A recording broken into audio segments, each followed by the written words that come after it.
नमस्कार दोस्तों, मैं Vipin Kumar oxy Holmes E407 से आज आपके समक्ष फिर से प्रस्तुत हुआ हूँ। आप लोग कुछ मेरे पीछे बैकग्राउंड में देख रहे होंगे। ये कुछ नहीं, ये ऑक्सी होम्स की हमारी प्रिय जनशक्ति जो आजकल BOM में है, वो उनका प्रोपोगंडा पत्र है या कह सकते हैं एक झूठ पत्र है। इस झूठ पत्र पे इन्होंने चुनाव में आने से पहले आप सभी के समक्ष बड़े बड़े बातें आप सभी के समक्ष रखे थे कि हम ये करवाएंगे, हम वो करवाएंगे। तो आज हम इनके प्रोपेगेंडा पत्र या झूठ पत्र पर आप सभी का ध्यान केंद्रित करना चाहूँ। मैं पॉइंट बाई पॉइंट आप सभी के समक्ष इनके घोषणा पत्र, झूठ पत्र, प्रोपेगेंडा पत्र के बारे में आप सभी को बताऊंगा। तो जो जनशक्ति पार्टी है, उनकी BOM का पहला झूठ प्रोपेगेंडा या घोषणा पत्र का उद्देश्य आप पढ़ेंगे तो आप पीछे देखते रहिएगा। आपको मैं नीचे लिंक में भी दे दूंगा तो आप उसमें देख सकते हैं। कार्यों के उनके महत्व और आवश्यकता के आधार पर मानकर प्राथमिकता दी जाएगी। इसके लिए GBM का निर्णय अंतिम माना जाएगा। कोई भी कार्य इन्होंने 4 महीने में आज तक GBM में लाकर आप सभी के समक्ष मात्र एक GBM हुई है, और उस कार में कौन सी क्या प्राथमिकता थी आप सभी को पता है। इलेक्ट्रिक कार का चार्जर लगना, उसके लिए GBM का आयोजन किया गया था। क्या वो प्राथमिकता थी सोसाइटी की? क्या उसके बिना, कार चार्जर के बिना सोसाइटी नहीं चलती? उसके लिए GBM बुलाई गई और आज तक 4 महीने में एक GBM का आयोजन किया गया। दूसरा पॉइंट, जनशक्ति की पहली प्राथमिकता 18 लाख अनुमानित की बचत करके निवासियों के समक्ष रखना, जिससे सोसाइटी का मरम्मत का कार्य अतिशीघ्र प्रारंभ किए जाए। पूरे 4 महीने हो चुके हैं, 5वां महीना लग चुका है। 18 लाख रुपए के कहीं भी ये आसपास नहीं पहुंचे।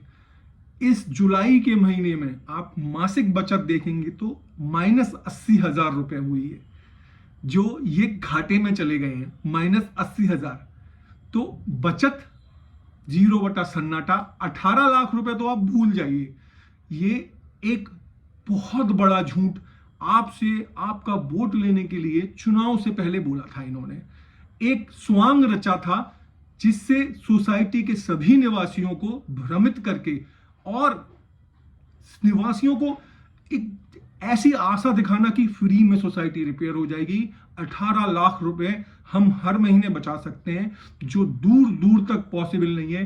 सिर्फ नवयुग इसी वादे पर नवयुग की पूरी टीम चुनाव नहीं लड़ी कि आप 18 लाख बचाएं। अपनी पूरी टीम लेके आए, आप जैसे काम करना चाहें वैसे करें, आप 18 लाख रुपए बचाएं। परंतु 4 महीने हो गए हैं, 5वां महीना चालू होने को है और 18 लाख की बचत का किसी को पता नहीं है। अब आता हूं मैं तीसरे पॉइंट पर। प्राथमिकताएं हैं, ये सबसे बड़ी प्राथमिकताएं। सोसाइटी के सभी मार्ग जो टूट चुके हैं उन्हें ठीक किया जाएगा। हर बात मैं फिर वही कहूंगा, 5वां महीना शुरू हो चुका है। सोसाइटी के मार्ग जिनकी ये फोटो खींच के हर जगह डालते थे, खींच के इनके 10-20 जो कट्टर समर्थक हैं हर गली कूचे की फोटो डालते थे कि सोसाइटी की रोडों की हालत खराब हो रही, सोसाइटी की रोडों को हालत खराब हो रही है। आज तक एक भी सोसाइटी की रोड रिपेयर नहीं की गई। आप 3 प्राथमिकताएं हैं, पीछे पढ़ सकते हैं और लिंक भी दिया हुआ है। आप तीनों को देख लीजिए, कितना निहायती झूठ बोला गया है। बारीकी से झूठ बोला कि आपको पता भी ना चले। और इन्होंने ये घोषणा पत्र के 3 पॉइंट है शुरुआती। अभी तो आप देखिए, पारदर्शिता आएगा, पॉइंट है प्राथमिकता के बाद पारदर्शिता। तो पारदर्शिता कहते हैं सभी आय व्यय को पूर्ण रूप से पारदर्शी रखा जाएगा। मासिक विवरण देने के लिए एक विस्तृत एवं मानक प्रारूप बनाया जाएगा।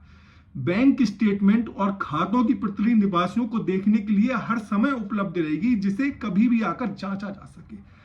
तो आय व्यय के संपूर्ण पारदर्शी रखा जाएगा। इन्होंने जिस दिन आए पहला बिल शेयर किया, GST का, विदाउट GST का बिल शेयर किया। GST की चोरी उसमें की गई, तो जब GST की चोरी की उसके बाद कोई बिल क्यों शेयर नहीं किया गया?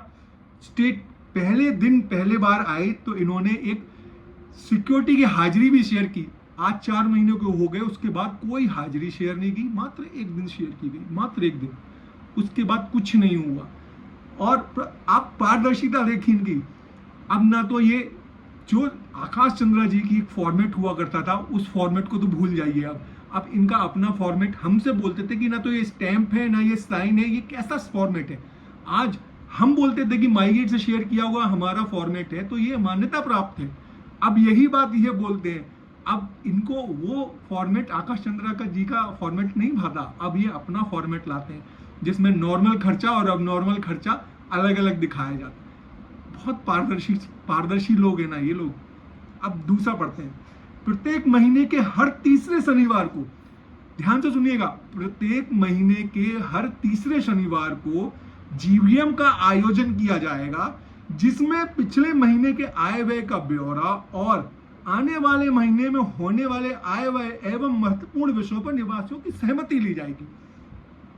ये इनके झूठ पत्र, प्रोपेगेंडा पत्र और घोषणा पत्र में साफ साफ पारदर्शी रूप से लिखा हुआ है। प्रत्येक महीने के तीसरे शनिवार को, तीसरा 4 महीने बीत चुके हैं, 4 महीने बाद 5वां महीना आ चुका है, जीबीएम हुई मात्र एक। किसके लिए? इलेक्ट्रिक चार्जर के लिए। कोई जीबीएम नहीं हुई। कितने काम इन्होंने कर लिए भाई, कितने काम, सारे काम इन्होंने बिना जीबीएम में पास करवाए, बिना निवासियों की अनुमति लिए, बिना किसी टेंडर के, बिना किसी प्रोसीजर के खड़े जा रहे हैं। मनमानी चल रही है, खुल्लम खुल्ला पारदर्शिता। जो ये बोलते थे कि नवयुग ने पारदर्शिता नहीं रखती, नवयुग पारदर्शी नहीं था, कौन सी पारदर्शिता भाई, ऐसी तुम कौन सी पारदर्शिता रख रहे हो? ये कम से कम यार लिखने से पहले सोच तो लेते कि हमने निवासियों से वादे क्या किए थे। सोचना चाहिए था आपने कुछ एटलीस्ट। आप कुछ लिखित में दे रहे हो, एक लिखित की एक वैल्यू होती है, बॉस वैल्यू होती है। जनशक्ति कहने को जनशक्ति बन गई हो बस। This is all, you are guys are all are fake, literally you are fake. पूरा घोषणा पत्र झूठ बना, अब झूठा हो गया आपका। तो अभी और सुनिए, सोसाइटी के कार्य के लिए टेंडर पारदर्शी एवं नियमानुसार प्रक्रिया द्वारा जीबीएम में उपस्थित निवासियों की सहमति पास किया जाएगा। जब जीबीएम ही नहीं हुई तो फिर टेंडर कहां से होंगे? एक टेंडर का मैसेज आया था सीए का अपॉइंट करने के लिए, उसका क्या हुआ कुछ पता नहीं है आज तक। जब जीबीएम ही नहीं हुई तो टेंडर पास कहां से होंगे?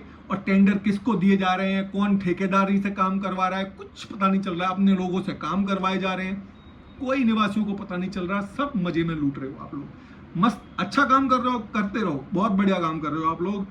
और अब आते हैं पारदर्शिता के अगले पॉइंट पर। प्रत्येक टावर गार्ड के पास सुझाव एवं शिकायत रजिस्टर रखा जाएगा, जिसमें सभी निवासियों की शिकायत, उनके सुझाव लिखवाए जाएंगे और उनका समाधान जल्द से जल्द किया जाएगा। वो गार्ड के पास रजिस्टर है कहाँ? आज तक नहीं मिला हमें वो रजिस्टर, पता नहीं कहाँ चला गया। चलिए, विकेंद्रीकरण, सत्ता का विकेंद्रीकरण किया जाएगा। वाह गजब बात। अलग अलग कार्यों के लिए समितियों का गठन किया जाता है, जिससे सोसाइटी के विषय विशेषज्ञों की मदद, काम में लागत को अच्छा काम। कौन सी कमेटी का गठन कर दिया आप लोगों ने? कहाँ है आपकी इलेक्ट्रिकल कमेटी? कहाँ है आपकी इंजीनियरिंग कमेटी? कहाँ है आपकी WTP कमेटी? कहाँ है आपकी सिक्योरिटी कमेटी? निवासियों को विकेंद्रीकरण कर, ये सब आपने देखिए, ये जो बातें हैं आपने सिर्फ हवाई बातें की, और इतनी हवाई बातें की, निवासियों को सपना दिखाया आपने कि हम आपको चांद पे लेके जाएंगे, और आपने गड्ढे में गाल दिया। आप लोगों को बोलने से पहले और लिखने से पहले सोचना चाहिए था कि हम क्या कर सकते हैं। ये पूरा घोषणा पत्र ही झूठ पे आधारित कर दिया आप लोगों ने। और अब आते हैं अगले पॉइंट पर। बायलॉज में बदलाव करके समितियों का गठन का प्रावधान डाला जाएगा, जिसे बीओएम के बदलकर कोई नकारात्मक प्रभाव ना पड़े। वाह, बायलॉज में बदलाव कर देंगे जीबीएम में।